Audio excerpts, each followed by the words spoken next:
Nothing can be more frustrating than having to deal with an anxious, preoccupied person because it doesn't look like someone who's subconsciously trying to get their needs met. What it looks like to you is manipulation. And trust me, I can admit I'm someone who was anxious, preoccupied in recovery.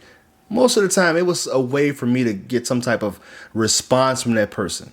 Hey, what's going on, my beautiful people? This is Certified Life and Relationship Coach, Coach Court.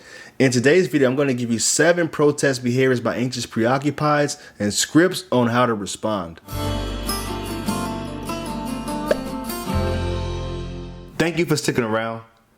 If this is your first time viewing me, a little bit of background about myself. I graduated with my sociology degree in 2006. I became certified in life and relationships in 2019, and I have been working with families and the community for over the past 20 years. Please do me a favor by subscribing to the channel, clicking that bell notification so you're notified for all the newest coaching content. Number 1 is they'll threaten a breakup or they'll actually break up with you. Now, I'll admit, this was something that I would do in the past. This was something that I would see.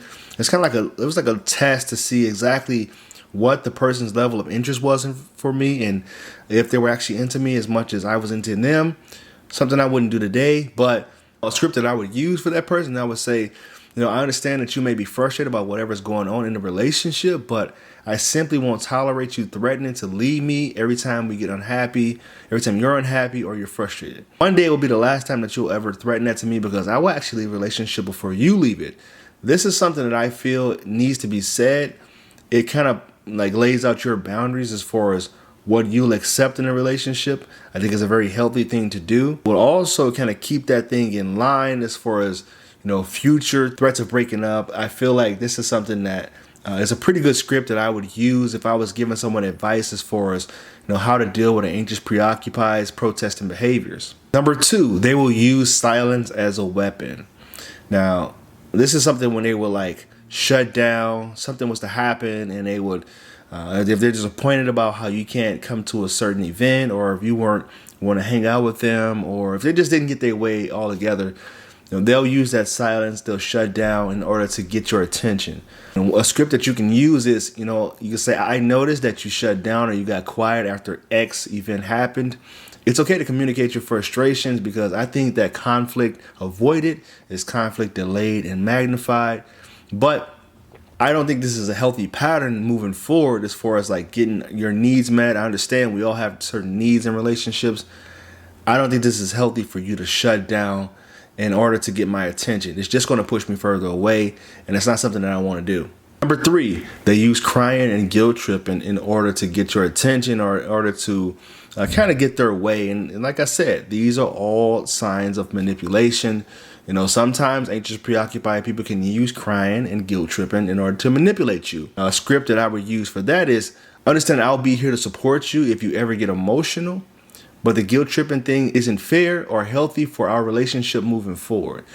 It feels manipulative and like you're trying to, shame me into doing something that I don't want to do. And that's just going to make, me pull further away from you. Like I said before, same thing with the silent treatment. It's going to make me not want to even engage in this relationship any further in the future because this feels very manipulative.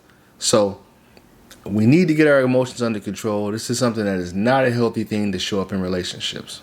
Number 4, they'll do and say things in order to get you to do and say things in return. It's essentially horse trading. They will do a favor for you and say things like I love you in order just to simply hear it back from you. The reason that they do that is because it feels like they are abandonment proofing the relationship. If they do things and say things you won't find better than them. So they feel like, all right, well, if I do it and say these things and kind of like, become a pleaser to this person, they will not leave me in the future. Now, a good script for that, if you notice it, if you pick up on, how they like do a favor for you and then they say, well, you're not doing the same thing that I'm doing for you.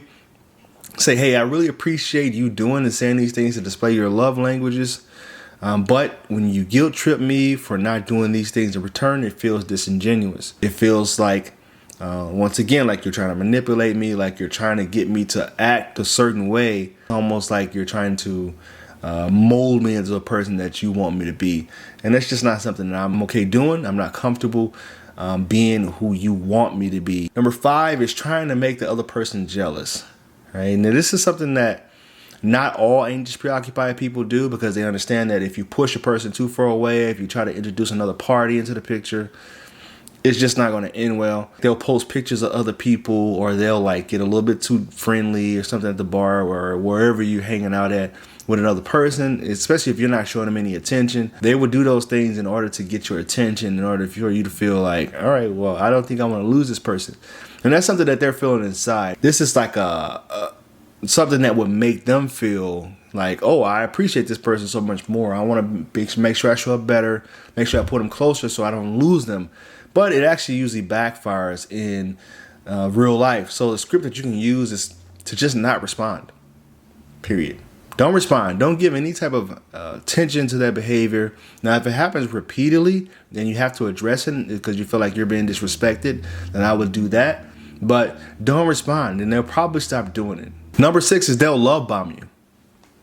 They will. That's also something that feels like abandonment proofing. And the script that you can use for that is, thank you for all the kind words and actions. I'm simply not at that level yet, given that we've only been seeing each other for a brief amount of time. Now, this has to do with, if this was something that happens within the first month or two, let's say that they're saying, oh, you're such a good mom, or you're such a good dad, or your work is so good, your job is so good, so lucky to have you, when they don't even know anything about you, really. Let's give this thing a little bit more time to play out, because I really appreciate it, and I'm glad that you see those qualities in me, but let's give this thing a little bit more time, because I can't reciprocate those behaviors and those deep affectionate words. Number 7, the last thing that they would do to kind of manipulate you is to send you that one last goodbye text. And the reason that they're doing this is because they're usually are fishing for some type of response. Now, this is after you guys have broken up.